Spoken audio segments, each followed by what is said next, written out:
पुस्तक का नाम आत्मा न नारी है न नर। लेखक पंडित श्री राम शर्मा आचार्य। अध्याय 3। एक ही शरीर में विद्यमान नर और नारी। ऑस्ट्रिया की एक खिलाड़ी युवती एरिका का लिंग परिवर्तन ऐसे ही हुआ था। 1966 में जब वे 18 वर्ष की थी, बर्फ पर फिसलने की ओलंपिक प्रतियोगिता में वह विश्व चैंपियन बन गई थी। 1967 में पुनः वह प्रतियोगिता में भाग लेने की तैयारी कर रही थी। उसी बीच में सभी प्रतियोगिताओं के साथ उसकी भी शारीरिक जांच हुई। तब डॉक्टरों ने बताया कि तुम्हारे भीतर का पुरुष व्यक्तित्व विकसित हो चुका है। एरिका खिलाड़ी थी, साहस उसमें भरपूर था। उसने विचार किया कि इस स्थिति में लड़की ही बने रहने पर जीवन में अनेक कठिनाइयां आएगी। एक कठिनाई तो सामने ही थी। उसे यह कहकर प्रतियोगिता में भाग लेने से रोक दिया गया कि डॉक्टरी रिपोर्ट के नतीजों के आधार पर अब तुम्हें लड़कियों वाली प्रतियोगिताओं में सम्मिलित होने के लिए अयोग्य ठहरा दिया गया है। एरिका ने अपना ऑपरेशन कराने का निर्णय कर लिया। 7 महीनों तक ऑपरेशन और उपचार का क्रम चला। इसके बाद उसकी अस्पताल से छुट्टी हुई। अब वह एरिक नाम का एक पूर्ण विकसित लड़का था। नया जीवन वह उसी कुशलता से जीने लगा। उसने रीनेट नामक एक लड़की से 1975 में विवाह किया। 1976 में एरिक एक बच्चे का पिता बन गया।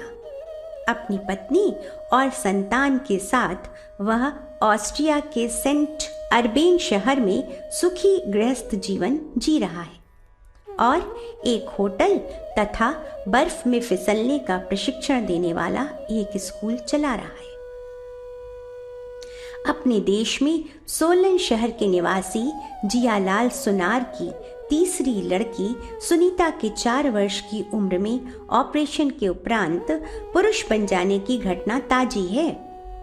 सितंबर 78 के प्रारंभ में उसका ऑपरेशन 6 डॉक्टरों ने किया। 4 वर्ष की थी। डॉक्टरों ने देखा कि उसके मूत्र मार्ग को पुरुषों के मूत्र मार्ग में बदलना एक ऑपरेशन द्वारा संभव है। दूसरे सभी लक्षण उसमें पुरुष के ही विद्यमान थे। ऑपरेशन के बाद सुनीता लड़का हो गई।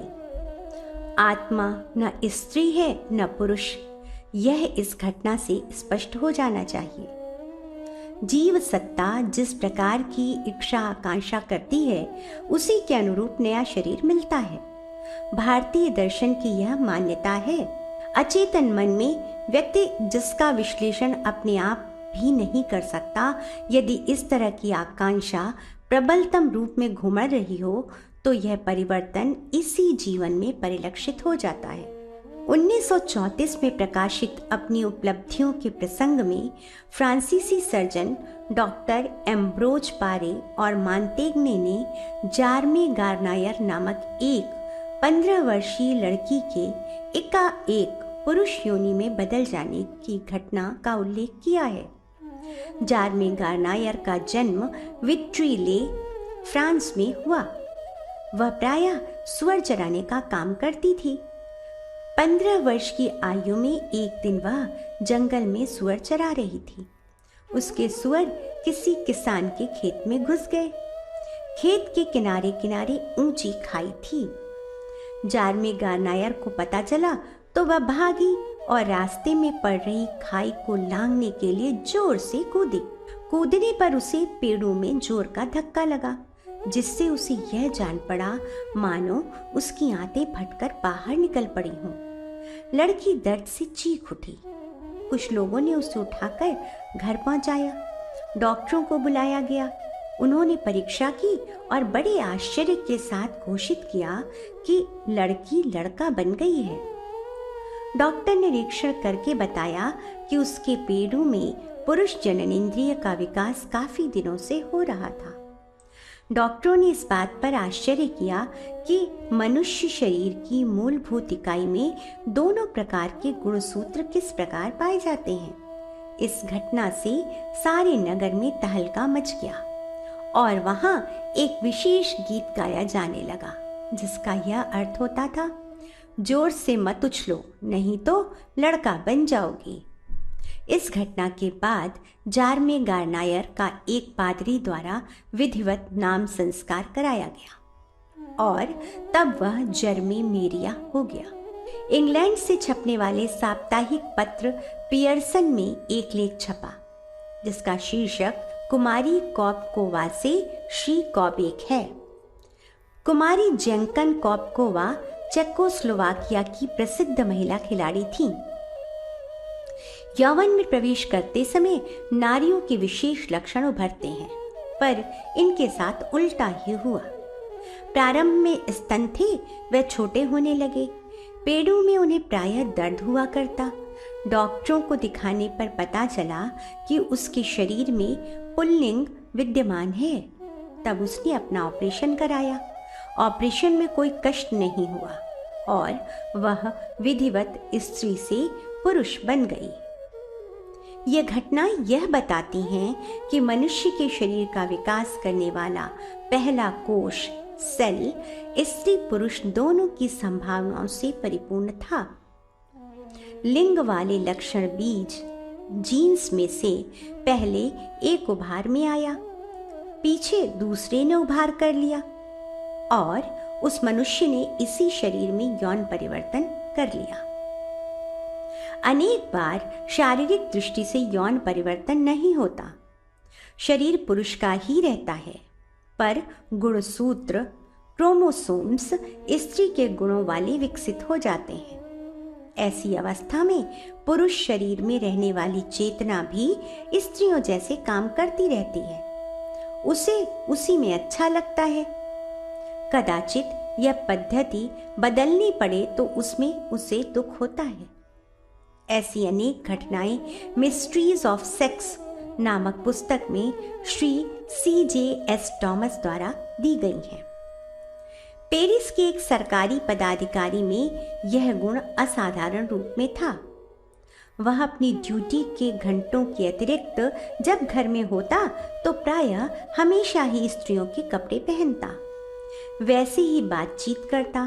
मुख के हाव भाव भी बिल्कुल स्त्रियों जैसे ही होते। 1926 में वह कई दिन तक घर से बाहर नहीं निकला। तब पुलिस ने संदेह में घर का ताला तोड़ा। उसने आत्महत्या कर ली थी। मृत्यु के कारणों का तो पता नहीं चला, पर छत से लटकने तक वह जो वस्त्र पहने था उनसे नारी वृत्ति का गहरा परिचय मिलता था। अन्य वस्त्रों की बात तो दूर रही, उसने अंडरवियर और मोजे दस्ताने भी स्त्रियों के ही पहने थे। बाल भी वह स्त्रियों जैसे ही सजाए हुए था। 1923 में अमेरिका में एक दुर्घटना घटी। टैस्मर नामक दंपत्ति पर किन्हीं बदमाशों ने आक्रमण कर दिया।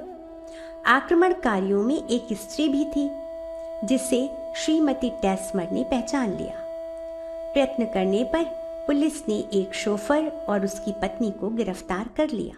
गिरफ्तार स्त्री को श्रीमती टैस्मर ने भी पहचान लिया। जेल में रह रही वह स्त्री तब लोगों के आश्चर्य का कारण बनी जब लोगों ने देखा कि उसकी दाढ़ी मूछें निकलनी आरंभ हो गई हैं। पुलिस ने जांच की तो पता चला वह बदमाश पुरुष है। उसे स्त्री वेश हाव भाव इतने पसंद थे कि वह छोटी अवस्था से ही स्त्रियों जैसा रहता। इस पर घर वालों ने उसे निकाल दिया। 1912 में उसने इंडियाना के एक पुरुष से विवाह कर लिया। उसका स्वर बिल्कुल स्त्रियों जैसा था, इसलिए उसे कई बार स्त्रियों के मध्य गाने का अवसर भी मिला। 12 वर्ष बाद उसने एक लड़की से भी विवाह कर लिया। इस पर उसका पति नाराज हुआ, पर बाद में तीनों साथ साथ रहने को सहमत हो गए। टॉमस नामक लेखक ने इस व्यक्ति के संबंध में लिखा है, उसमें पुरुषत्व के कोई भी लक्षण नहीं थे। इंग्लैंड की बेबी जेम्स तो इतिहास की एक मनोरंजन घटना बन गई। बेबी जेम्स को पुरुषत्व के हाव भाव बहुत पसंद थे। उसने अपना अस्तित्व आजीवन छिपाए रखकर हॉस्पिटल में डॉक्टर का काम किया। कॉलेज के दिन भी उसने पुरुष वेश में ही बिताए। 1819 में वह स्टाफ सर्जन के रूप में भर्ती हुई और उन्नति करते हुए 1851 में डिप्टी इंस्पेक्टर जनरल, 1858 में इंस्पेक्टर जनरल के उच्च पद तक पहुंची। जब उसकी मृत्यु हुई तब जाकर पता चला कि आजीवन पुरुष का सफल अभिनय करने वाला इंस्पेक्टर जनरल पुरुष नहीं, स्त्री था। इतिहास के यह पृष्ठ हमें यह सोचने के लिए विवश करते हैं कि शरीर का आत्मा के लिए कोई महत्व नहीं। चेतना मन और विचार है और वह इच्छा अनुसार स्त्री या पुरुष हो सकता है। इच्छाएं यदि अविकसित रहें तो परिवर्तन एक शरीर में से ही दूसरे शरीर में हो सकता है। कुछ समय पूर्व अमृत बाजार पत्रिका में एक समाचार छपा था कि हैदराबाद सिंध की शेरपुर रियासत में गंबात के पास के एक छोटे से गांव में काबू नामक 18 वर्षीय लड़का अचानक लड़की हो गया। इसे अब स्त्रियों की तरह मासिक धर्म भी होने लगा है और वह स्त्री के समान गर्भ धारण करने की क्षमता से भी परिपूर्ण है, जबकि जन्म से उसके शरीर में ऐसी कोई संभावना न थी। विकासवाद में अंगों और जंतुओं के लुप्त होकर दूसरे जीवों में क्रमिक रूप से विकसित हो जाने की समय सारणियां ही लंबी हैं। कई परिवर्तन तो 1-1 लाख वर्ष में होते पाए गए हैं, जिनकी सत्यता कभी प्रमाणित नहीं हो सकती। उस समय का कोई जैविक बायोलॉजिकल इतिहास उपलब्ध न होने से यह नहीं कहा जा सकता कि विकास की कल्पना सत्य होगी ही। हड्डियों और ढांचों के बारे में समय संबंधी मान्यताएं गलत भी हो सकती हैं, पर यह प्रत्यक्ष घटनाएं तो इस बात का स्पष्ट प्रमाण है कि आत्मचेतना अपने आप में विलक्षण शक्ति है और वह इच्छा अनुसार शरीर धारण करने में समर्थ है। कई बार इच्छाएं स्वयं अनिर्णीत रह जाती होंगी और इस तरह वह ऐसे गुणसूत्रों में फंस जाती होंगी जिनमें स्त्री व पुरुष दोनों के वंश बीज विद्यमान रहते होंगे। शरीर में आकस्मिक परिवर्तन इसी आधार पर होना संभव है। नील्स होपर ने मैन इनटू वुमेन नामक ग्रंथ में ऐसी अनेक घटनाएं प्रस्तुत की हैं और अपनी सम्मति देते हुए लिखा है, यह घटनाएं सचमुच मानव जीवन के अस्तित्व को और भी रहस्यपूर्ण बनाती हैं। लगता है कोई ऐसी सत्ता प्रकृति में काम कर रही है जो अपने आप व्यक्त होने में समर्थ है। उसका स्वरूप और शरीर विचारमय ही हो सकता है।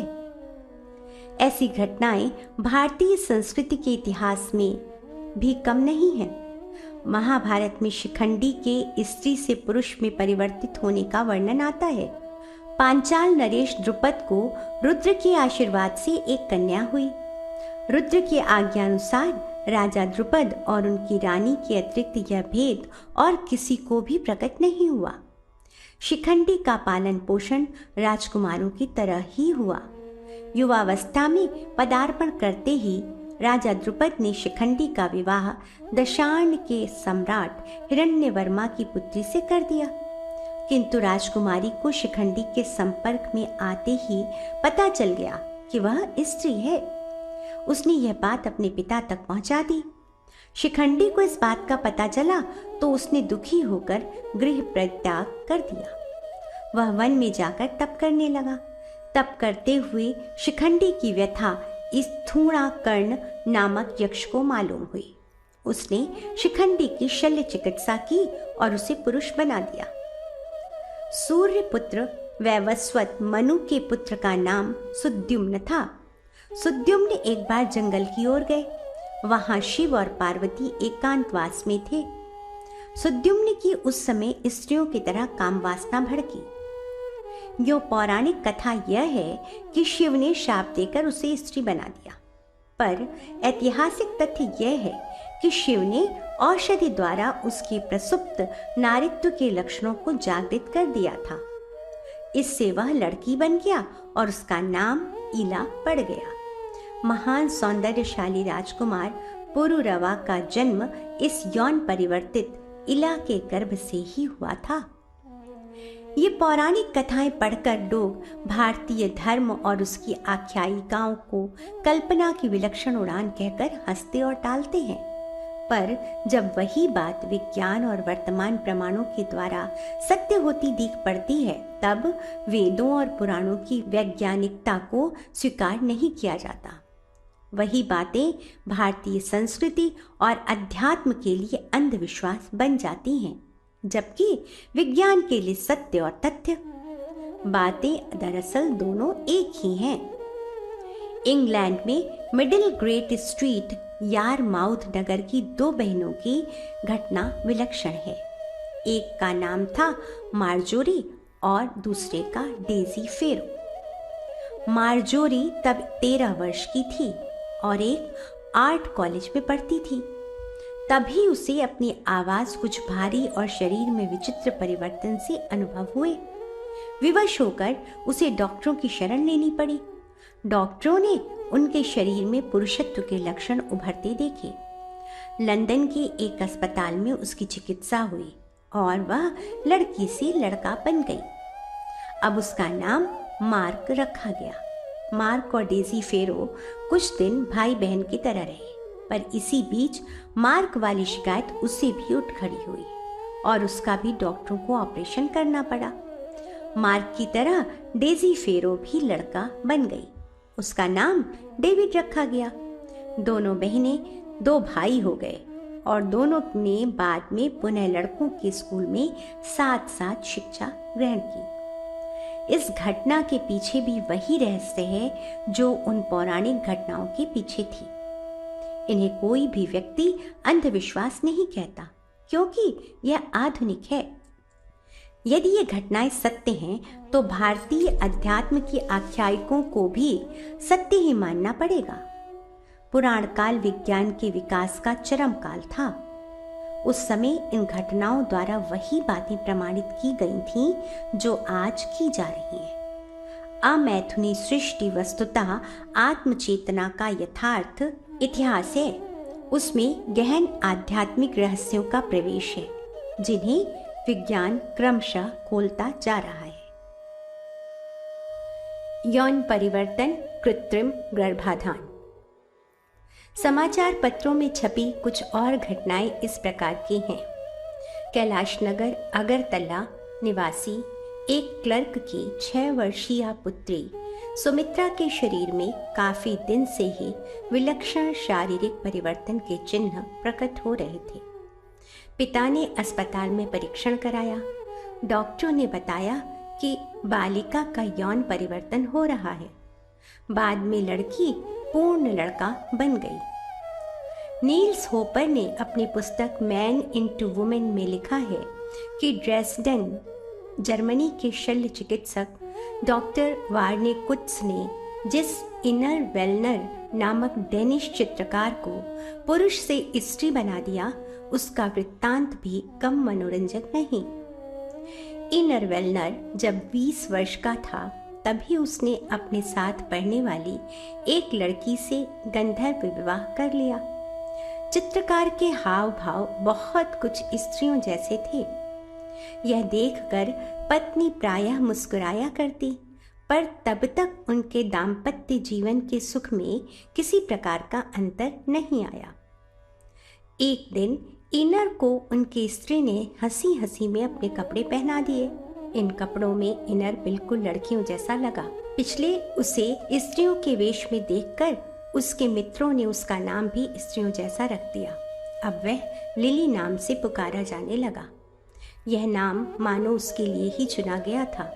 अंत तक वह स्थायी रह भी गया, क्योंकि उसके भीतर सचमुच एक नारी का व्यक्तित्व छिपा था। समय बीतने के साथ साथ वह लक्षण और स्पष्ट होता गया।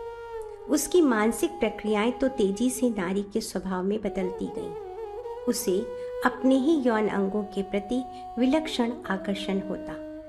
इसे कुछ लोग उसकी मूर्खता और वहम बताते। कई शल्य चिकित्सकों ने तो उसे मूर्ख कहकर अपने यहाँ से भगा भी दिया।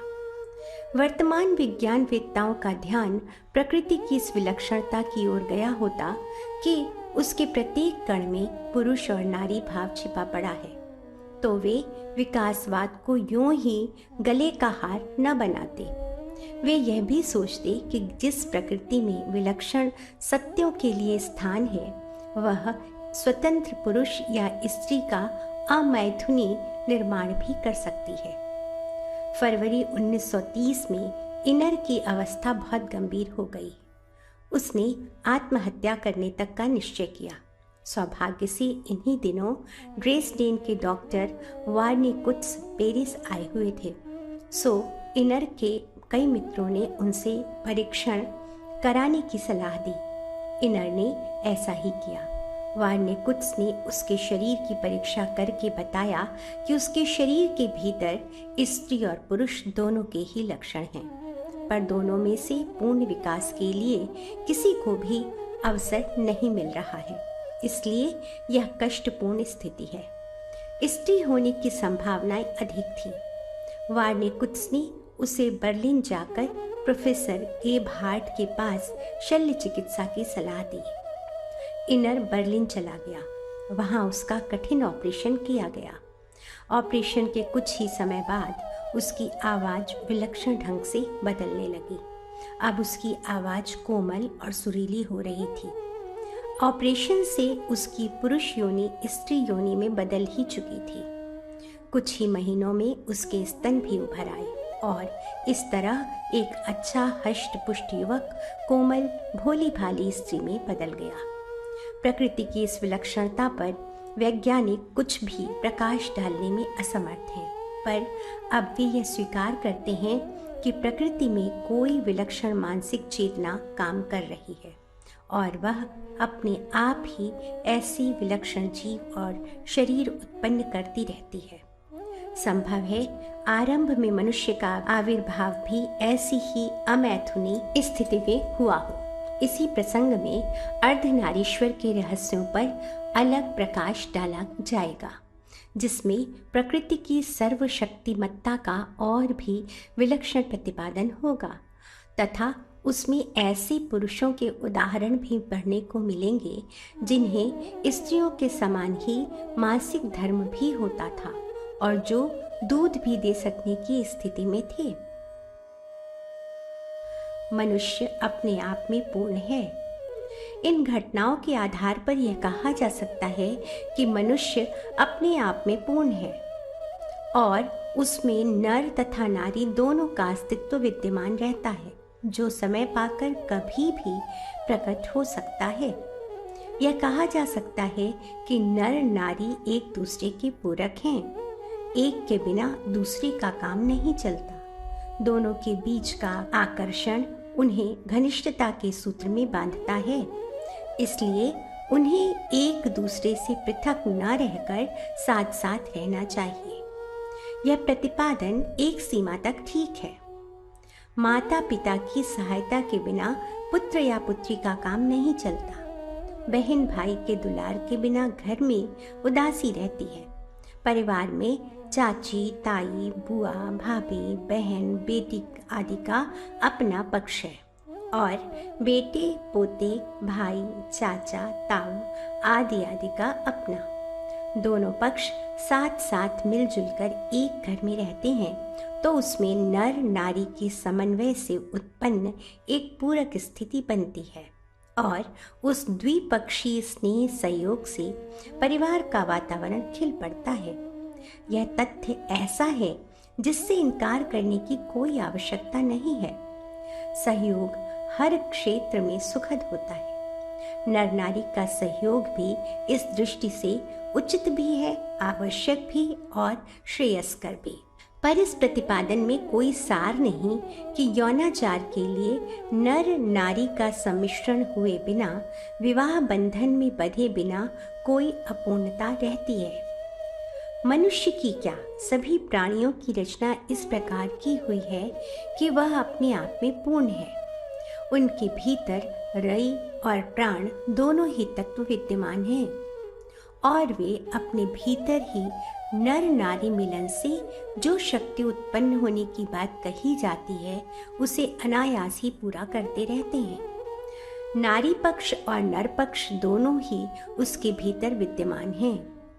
उसमें से जो अधिक विकसित हो जाता है प्रधानता अवश्य उसी स्तर की होती है, पर इसका अर्थ यह नहीं कि किसी तत्व की ऐसी कमी होती है जिसकी प्राप्ति के लिए नर को नारी से या नारी को नर से कामुक संबंध बनाए बिना काम ही न चले। संसार के निम्नतर जीवधारी प्रत्यक्षतया उभयलिंगी होते हैं। वे अपने आप में ही नर और नारी की दोनों ही विशेषताओं से युक्त होते हैं। उन्हें किसी एक जाति का घोषित नहीं किया जा सकता। वनस्पतियों में भी यही बात होती है। पुष्पों के माध्यम से उनका रजो धर्म होता है। खिलने का अर्थ है गर्भ धारण करने योग्य यौवन का उभार। हवा के साथ उड़कर या मक्खी, तितली आदि कीड़ों के सहारे पुष्पों का पराग एक दूसरे तक पहुंचता है। उससे उनका निषेचन होता है और गर्भ धारण करके फल देने लगते हैं। फलों में उभय पक्षीय पराग पाया जाता है। गर्भ धारण करने की और गर्भ धारण कराने की भी दोनों ही क्षमताएं उनमें पाई जाती हैं। न्यूनाधिक मात्रा होने की बात दूसरी है, पर सभी पुष्प होते उभयलिंगी हैं। उनके परागों में दोनों लक्षण पाए जाते हैं। पूर्वक उनके किसी भी पक्ष को उबारा जा सकता है। जिसे आज नारी जाति का पराग कहते हैं, उसमें थोड़ा सा प्रयत्न करके उन्हें नर जाति का बना दिया जाता है। अधिकांश वनस्पतियों में तो दूसरे पौधों का पराग पाने की आवश्यकता ही नहीं होती। उनके भीतर अपने आप ही अंतर मिलन का उपक्रम बनता रहता है और फल, फूल, बीज उत्पन्न होते रहने की प्रक्रिया चलती रहती है। दूब जैसी घास अपने आप में वंश वृद्धि की दृष्टि से पूर्ण है। उसे इसके लिए किसी बाहरी सहयोग की जरूरत नहीं पड़ती। बहुत से ऐसे पौधे हैं जिनकी लकड़ी काटकर अन्यत्र गाड़ देने पर नया पौधा उग जाता है। गन्ना इसका प्रत्यक्ष उदाहरण है।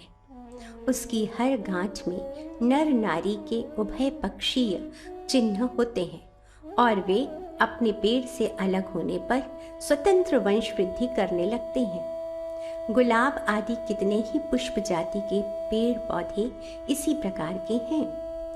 बरगद, गूलर जैसे वृक्षों की डाली काटकर अन्यत्र लगा देने से नया पेड़ उत्पन्न होने लगता है। वनस्पति जगत प्रायः पूरा ही इस प्रकार का है कि प्रजनन की उभय पक्षीय आवश्यकताएं अपने भीतर से ही उत्पन्न कर ले। एक कोशीय अमीबा जीवधारियों में सबसे पुरातन है। वह अपने शरीर के टुकड़े काट काट कर पृथक करता रहता है और वे स्वयमेव एक स्वतंत्र जीव बनते रहते हैं। यौन आकर्षण को प्रजनन प्रेरणा के नाम से वैज्ञानिक जगत में पुकारा जाता है। उनका कहना है कि स्त्री और पुरुष के बीच जो भावनात्मक आकर्षण पाया जाता है उसके पीछे प्रकृति की प्रजनन प्रेरणा ही काम करती है। उनकी बात उसी सीमा तक ही ठीक है।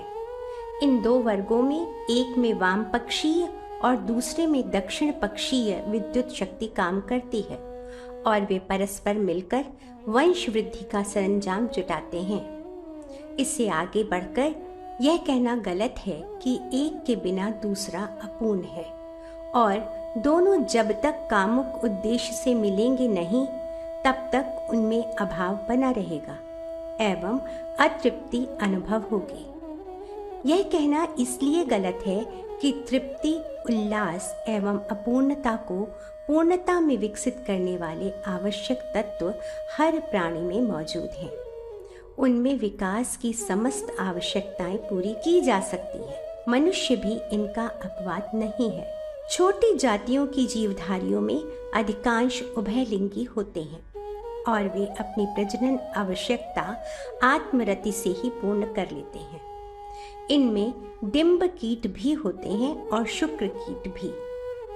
एक स्थान से दूसरे स्थान तक रेंग कर वे भीतर ही भीतर निषेचन एवं गर्भधारण का कार्य पूरा कर लेते हैं और वे जीव बिना दूसरे साथी की सहायता के अपनी वंश वृद्धि एकाकी पुरुषार्थ से करते रहते हैं।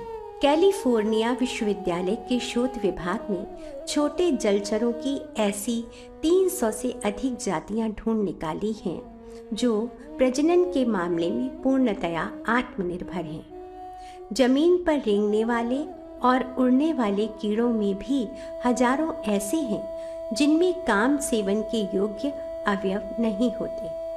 उनका अपना यौवन ही उन्हें जनक एवं जननी दोनों का श्रेय प्रदान करने लायक रासायनिक द्रव्य अपने भीतर से ही उत्पन्न कर लेता है और वे स्वतंत्र रूप से एकाकी संतानोत्पादन करते रहते हैं। आर्थ्रोपोडा कीड़ा उस इंसेक्ट वर्ग में आता है। उसकी बिरादरी आए दिन अपना लिंग परिवर्तन करती रहती है। कभी नर कभी नारी के अवयव विकसित होते और बदलते रहते हैं। कहा नहीं जा सकता कि कब तक नर रहेगा और कब तक नारी बन जाएगा, कब उसे पिता कहा जाएगा और कब उसे माता की श्रेणी में गिना जाएगा। उसके साथ ही ऐसे ही उलट पुलट करते रहते हैं। पति कभी पत्नी बन जाता है और कभी पत्नी पति बनकर अकड़ती फिरती है। यह परिवर्तन कुछ अद्भुत नहीं है क्योंकि उनके भीतर दोनों ही तत्व रहते हैं। थोड़ा प्रतिशत का ही अंतर रहता है जिसे प्रकृति की छोटी सी हलचल ज्वार भाटे की तरह घटा बढ़ा देती है और वे कभी इधर कभी उधर लुढ़कते बदलते रहते हैं। बड़ी जाति की मछलियों में यौन परिवर्तन तो नहीं पर प्रजनन तत्व आसानी से घटाए बढ़ाए जा सकते हैं। बर्लिन के जल जीव शोध संस्थान ने मछलियों में कई प्रकार के विशिष्ट विद्युत प्रकाश देकर उनकी पिट्यूटरी ग्रंथि में पाए जाने वाले स्टिमुलेटिंग और ल्यूटिनाइजिंग हार्मोनों की मात्रा बढ़ाने में सफलता प्राप्त कर ली है। इस प्रयोग से उन मछलियों में 4 गुनी प्रजनन क्षमता बढ़ी और उनने उसी अनुपात में अंडे दिए। कैटफिश आमतौर से जुलाई और सितंबर के बीच केवल एक बार अंडे देती है। उसे विशेष वातावरण में रखकर और विशेष चारा देकर साल में 4 बार अंडे देने का अभ्यस्त बना दिया गया। प्रोफेसर रिचार्ड गोल्ड स्मिथ ने जिप्सी नोथ पतंगे पर प्रयोग करके उसे नर से नारी और नारी से नर बना देने में सफलता प्राप्त की है। उनका कहना है कि इसमें कोई आमूलचूल परिवर्तन नहीं करना पड़ा। इसमें दोनों ही क्षमताएं विद्यमान थीं। उनके अनुपात को थोड़ा सा घटाने बढ़ाने में ही जरा सा श्रम करना पड़ा है। ऐसा ही प्रयोग फ्रांस के प्रोफेसर बर्नार्ड जेम्स ने ड्रोसोफिला कीड़े पर किया है। वे भी लिंग परिवर्तन के अपने प्रयोगों में पूर्ण सफल रहे हैं। मनुष्यों में इस प्रकार के प्रत्यक्ष परिवर्तन अब बहुत बड़ी संख्या में प्रायः हर देश में सामने आ रहे हैं। नर में नारी के और नारी में नर के यौन चिन्हों का प्रकट, विकसित और परिपुष्ट होना, अस्पतालों में शल्य चिकित्सा द्वारा उनका पूर्ण रूपेण लिंग परिवर्तन होना अब आश्चर्य कौतूहल का विषय नहीं रहा। ऐसी घटनाएं आए दिन समाचार पत्रों में छपती रहती हैं। अब यह मान लिया गया कि ऐसा होना शरीर विकास का एक छोटा सा दिशा परिवर्तन मात्र है, कोई असंभव या प्राकृतिक क्रम का व्यतिरेक या विपर्यय नहीं। अब ऐसी घटनाएं जो अस्पतालों के रिकॉर्ड में दर्ज हैं, हजारों की परिधि को लांघ चली हैं। जॉर्डन लेगले पाल 30 वर्ष की आयु तक एक प्रसिद्ध अंग्रेज लेखक के रूप में विख्यात थे। उनकी अमेरिका में धाक थी।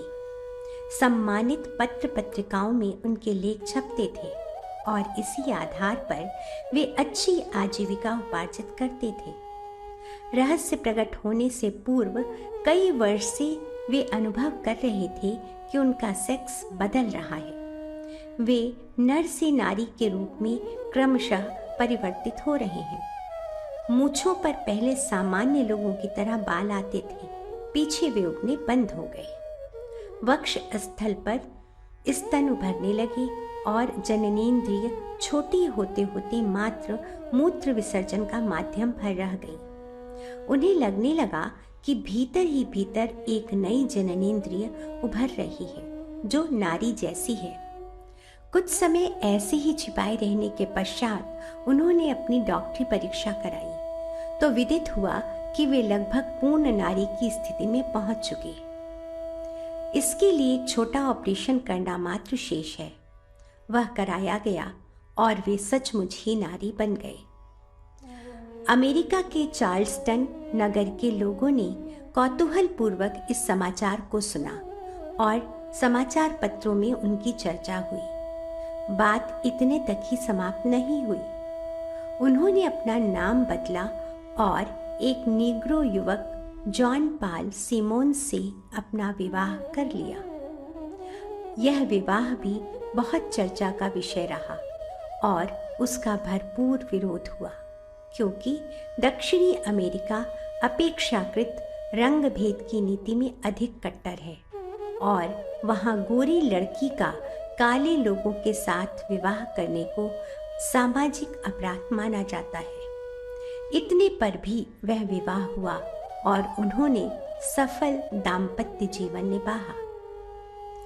इन लिंग परिवर्तित व्यक्तियों के स्वभाव में तो बहुत पहले से ही अंतर आ गया था, पर परिवर्तित यौन उभार पीछे दिखाई पड़े। शल्य क्रिया के पश्चात उनकी स्थिति परिपक्व होती चली गई और वे पिछली आदतों को भूलकर पूर्णतया नर से नारी की आकृति एवं प्रकृति में बदल गए।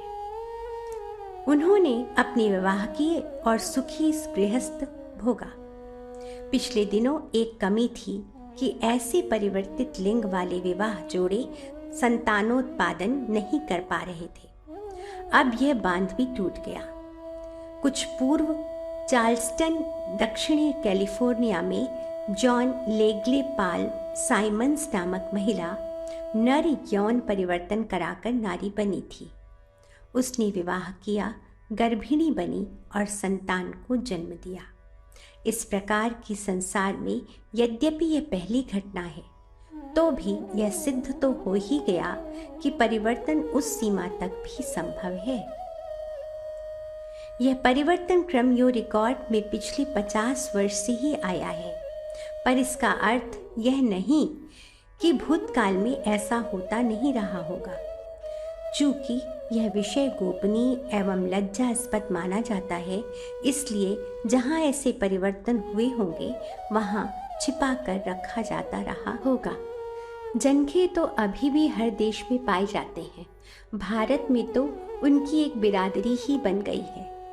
अरब देशों में भी वे इसी तरह होते हैं।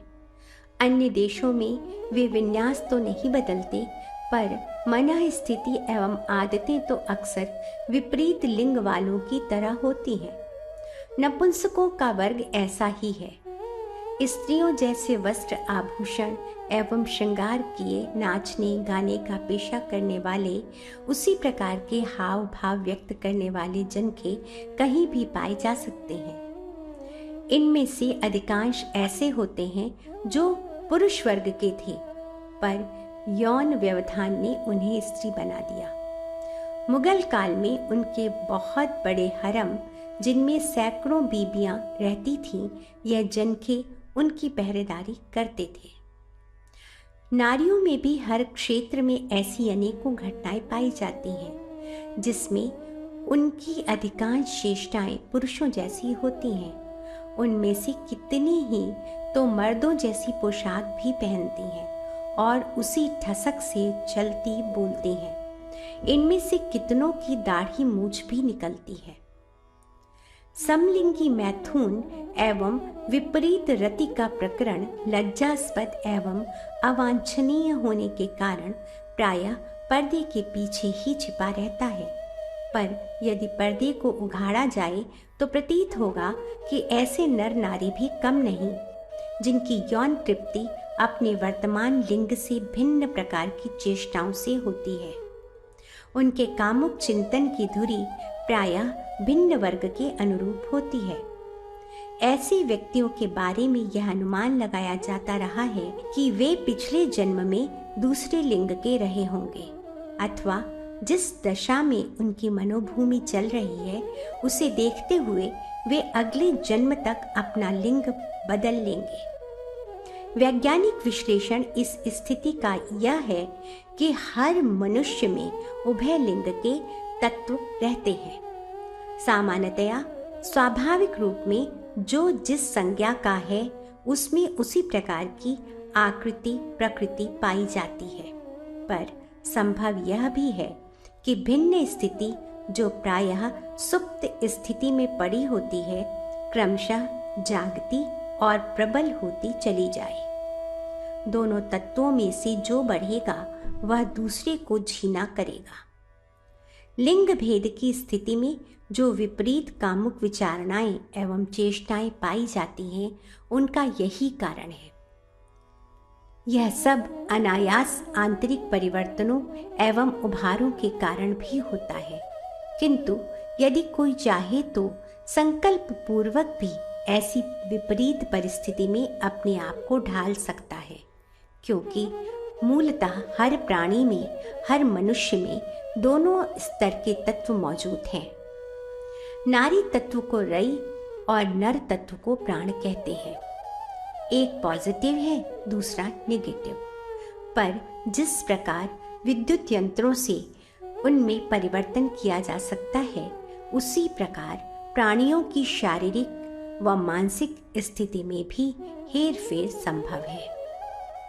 उपरोक्त विवेचन विश्लेषण के आधार पर हम इस निष्कर्ष पर पहुंचते हैं कि प्रत्येक प्राणी, विशेषतया मनुष्य, अपने आप में न केवल अन्य सभी दृष्टियों से वरन लिंग भेद की दृष्टि से भी पूर्ण है। आत्मा पूर्ण से पैदा होती है, इसलिए पूर्ण है। पूर्णमदः पूर्णमिदं पूर्णात् पूर्णमुदच्यते वाले श्रुति वचन में जिस तथ्य का प्रतिपादन किया गया है वह हर कसौटी पर खरा है। मनुष्य पूर्ण है, उसकी दोनों इकाइयां नर और नारी के रूप में भिन्नता युक्त तो हैं, पर एक दूसरे के लिए आवश्यक, उपयोगी, सहयोगी भी हैं। पर यह कहना उचित नहीं कि एक के बिना दूसरा अपूर्ण है। दूसरे पक्ष की सहायता बिना उसकी आत्मिक या भौतिक प्रगति रुकी पड़ी रहेगी। नारी कला कोमलता का और नर शौर्य साहस का प्रतिनिधित्व करते हैं। इनकी विशेषता अधिकता जरूर रहती है, पर इसका अर्थ यह नहीं कि दोनों पक्षों में से कोई ऐसी विशेषताओं से रहित है जिससे शारीरिक, मानसिक और आत्मिक पूर्णता में बाधा पहुंचती है। नर और नारी तथा नारी और नर परस्पर स्नेह सहयोग से रहें, यह सब प्रकार उचित, सराहनीय है और मानवीय गरिमा के उपयुक्त है। पर किसी को किसी की अनिवार्य रूप से ऐसी आवश्यकता है जिसके बिना गुजारा ही नहीं, सोचना व्यर्थ है।